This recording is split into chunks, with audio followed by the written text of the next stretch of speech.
Hello hi आदाब और सत श्री अकाल। कैसे हैं आप सब लोग। और आप लोगों का स्वागत करता हूं कैंपस कनेक्ट में। और कुछ और ज़रूरी बातें आज लेकर आया हूं आप लोगों के लिए। बात कर रहे हैं हम लोग इंटरनेशनल मेंस डे की। वुमेंस डे की तरह ही समाज और परिवार में पुरुषों की अहमियत और योगदान को सेलिब्रेट करने के लिए हर साल 19 नवंबर को इंटरनेशनल मेंस डे मनाया जाता है। ये वो दिन भी है जब पुरुषों की भलाई और स्वास्थ्य के प्रति समाज में जागरूकता लाई जाती है। इंटरनेशनल मेंस डे 6 स्तंभों पर आधारित है जो समाज में पुरुषों की सकारात्मक छवि को दर्शाता है। ये दिन समाज, समुदाय, परिवार, विवाह, बच्चों की देखभाल और पर्यावरण में पुरुषों के योगदान का जश्न मनाने पर भी केंद्रित है। इंटरनेशनल मेंस डे का इतिहास। इंटरनेशनल मेंस डे पहली बार 1999 में त्रिनिडाद और टोबैगो में वेस्ट इंडीज विश्वविद्यालय के इतिहास के professor doctor Jerome Tilak Singh द्वारा अपने पिता का जन्मदिन सेलिब्रेट करने के लिए मनाया गया था। इस दिन को उन्होंने पुरुषों के मुद्दों को उठाने के लिए प्रोत्साहित किया। भारत में 19 नवंबर 2007 को पहली बार इंटरनेशनल मेंस डे मनाया गया था।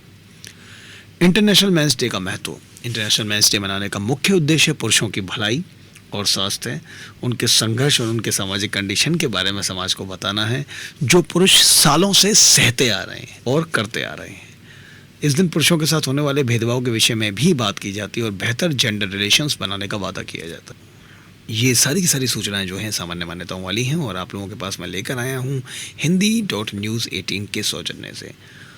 अंतर्राष्ट्रीय पुरुष दिवस यानी कि इंटरनेशनल मेंस डे माता पिता के अलगाव, दुर्व्यवहार, बेघर होना, आत्महत्या और हिंसा सहित पुरुषों द्वारा सामना किए जाने वाले कई मुद्दों के लिए एक वैश्विक जागरूकता दिवस है। यह हर साल 19 नवंबर को मनाया जाता है। अंतर्राष्ट्रीय पुरुष दिवस मनाने के उद्देश्य जैसा कि मैंने आपको बताया ही है 6 स्तंभ रहते हैं। ये लड़कों और पुरुषों के जीवन, उपलब्धियां, योगदान का जश्न मनाने का भी अवसर है। विशेष रूप से राष्ट्र, संघ, समाज, समुदाय, परिवार, विवाह और बच्चों की देखभाल में उनके योगदान के लिए इसको मनाया जाता है। जैसा कि मैंने इसका इतिहास बताया था और उस इतिहास में कुछ और बातें जोड़ता हूँ। 7 फरवरी 1992 को थॉमस ओस्टर द्वारा उद्घाटन इसका किया गया था। अंतर्राष्ट्रीय पुरुष दिवस की परियोजना की कल्पना को 1 साल पहले 8 फरवरी 1991 को की गई थी। इस परियोजना को 1999 में ट्रिनिडाद और टोबैगो में फिर से शुरू किया गया था और लंबे समय तक चलने वाला इसका उत्सव माल्टा है जहां 7 फरवरी 1994 से कार्यक्रम हो रहे हैं। चूंकि माल्टा एकमात्र देश था जिसने पुरुषों और समाज में उनके योगदान का जश्न मनाने की फरवरी की तारीख को मनाया था, तो माल्टा AMR समिति ने 2009 में IMD की तारीख को 19 नवंबर में स्थानांतरित करने के लिए मतदान किया था। इस आयोजन को पुनर्जीवित करने के लिए जेरोम टिलक सिंह ने अपने पिता के जन्मदिन का सम्मान करने के लिए जश्न मनाने के लिए 19 नवंबर को चुना कि कैसे 1989 में इसी दिन ट्रिनिडाद और टोबैगो की फुटबॉल टीम ने विश्व कप के लिए क्वालिफाई करने के अपने प्रयासों से देश को एकजुट किया था। तिलक सिंह ने अंतर्राष्ट्रीय पुरुष दिवस को न केवल एक लिंग आधारित दिन के रूप में प्रचारित किया बल्कि एक ऐसा दिन भी है जहां पुरुषों और लड़कों को प्रभावित करने वाले सभी मुद्दों को संबोधित किया जा सकता है। उन्होंने IMD और इसके ज़मीनी स्तर के कार्यकर्ताओं के बारे में कहा है, ये लैंगिक समानता के लिए प्रयास कर रहे हैं और हमारे समाज में पुरुषों से जुड़ी हुई नकारात्मक छवियों और कलंक को दूर करने का धैर्यपूर्वक प्रयास कर रहे हैं। अंतर्राष्ट्रीय महिला दिवस 8 मार्च के विपरीत अंतर्राष्ट्रीय पुरुष दिवस को संयुक्त राष्ट्र द्वारा आधिकारिक तौर पर मान्यता नहीं दी गई है। अगर शुरुआती पृष्ठभूमि के बारे में बताऊं तो अंतर्राष्ट्रीय पुरुष दिवस की मांग कम से कम 1960 के दशक से की जा रही है, जब कई पुरुषों के बारे में बताया गया था कि वो 23 फरवरी को अंतर्राष्ट्रीय पुरुष दिवस 8 मार्च के बराबर, जो कि अंतर्राष्ट्रीय महिला दिवस है, बनाने के लिए निजी तौर पर आंदोलन कर रहे थे। सोवियत संघ में ये दिन 1922 से लाल सेना और नौसेना दिवस था, जिसे 2002 में डिफेंडर ऑफ द फादरलैंड का नाम दे दिया गया था। इस तारीख को औपचारिक रूप से संघ के कुछ देशों ने अधिक पुरुष वैशिष्ट 19 नवंबर को अपनाने के लिए कदम उठाया था। अंतर्राष्ट्रीय पुरुष दिवस के रूप में जिसमें बेलारूस, यूक्रेन, मोल्दोवा, रूस और जॉर्जिया शामिल हैं। 1968 में अमेरिकी पत्रकार जॉन पी हैरिस ने सलीना जर्नल में एक संपादकीय लिखा था यानी एडिटोरियल लिखा था जिसमें सोवियत प्रणाली में संतुलन की कमी पर प्रकाश डाला गया था, जिसने पुरुषों श्रमिकों के लिए इसी दिन को बढ़ावा दिए जाने और बढ़ावा दिए बिना महिला श्रमिकों के लिए एक अंतर्राष्ट्रीय महिला दिवस को बढ़ावा दिया था।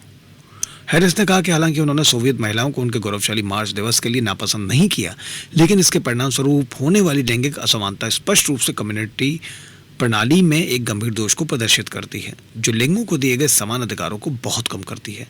लेकिन जैसे ही ये पता चला कि महिलाएं पुरुषों की तुलना में कहीं अधिक समान है, हैरिस ने कहा कि जहां पुरुषों ने अपनी इच्छा अनुसार वही किया जो उनकी सरकार और महिलाओं ने उन्हें करने को कहा था, लेकिन ऐसा कोई दिन नहीं था जब पुरुषों को उनकी सेवा के लिए पहचाना जाता हो। जिससे हैरिस ने निष्कर्ष निकाला कि ये मुझे अनुचित भेदभाव और रैंक अन्याय के रूप में महसूस करता है। पुरुष दिवस के बिना महिला दिवस मनाने की असमानता के बारे में इसी तरह के प्रश्न 1960 से 1990 के दशक तक मीडिया प्रकाशनों में सामने आए, जिस समय अंतर्राष्ट्रीय पुरुष दिवस के उद्घाटन के पहले प्रयास दर्ज किए गए थे। 1990 के दशक की शुरुआत में संयुक्त राज्य अमेरिका, ऑस्ट्रेलिया और माल्टा के संगठनों ने थॉमस ओस्टर के निमंत्रण पर फरवरी में छोटे कार्यक्रम आयोजित किए थे, जिन्होंने मिसौर कैंसस सिटी विश्वविद्यालय में Missouri centre for women's studies का निर्देशन किया था। ओस्टर ने 1993 और 94 में इस कार्यक्रम का सफलतापूर्वक प्रचार किया, लेकिन 1995 में उनके अगले प्रयास में कम लोग शामिल हुए थे और उन्होंने बाद के वर्षों में इस कार्यक्रम को जारी रखने की योजना बंद कर दी। ऑस्ट्रेलियाई लोगों ने भी इस आयोजन को मनाना बंद कर दिया, जब तक कि उन्होंने इसे 19 नवंबर 2003 को फिर से स्थापित नहीं किया। जबकि Maltese association for men's rights एकमात्र देश के रूप में जारी रहा जो हर साल फरवरी में इस आयोजन को मनाता रहा।